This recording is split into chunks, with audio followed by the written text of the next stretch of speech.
নমস্কার। আজকের আমার কবিতা, আমার লেখা ছোট্ট একটি কবিতা, এটাও ছোট একটি কবিতা। তো আজকের কবিতা এই নিয়ে যে এই যে আমরা সবাই অনেক সময় খুব রাগে দুঃখে অভিমানে কি হয়, চুপ হয়ে যাই, মানে নীরব হয়ে যাই। কিন্তু ব্যাপারটা হচ্ছে যে যাদের উপর বা যার উপর রাগ করে থাকি, আসলে কিন্তু তাদের কিছুই হয় না।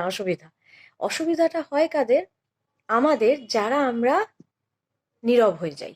ভেতরে রাগ, দুঃখ, অভিমান এগুলো পুষে রাখতে রাখতে না আমাদের মানসিক শারীরিক অনেক ক্ষতি হয়ে যায়। তো সেটা ভেবেই ছোট্ট একটি কবিতা লেখা, নীরবতা ভাঙো।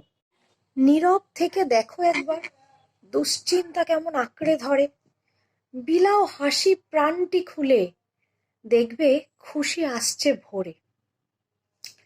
ভাবছো আমি বলছি কি, অজুহাত সব হাতিয়ে বেড়াই?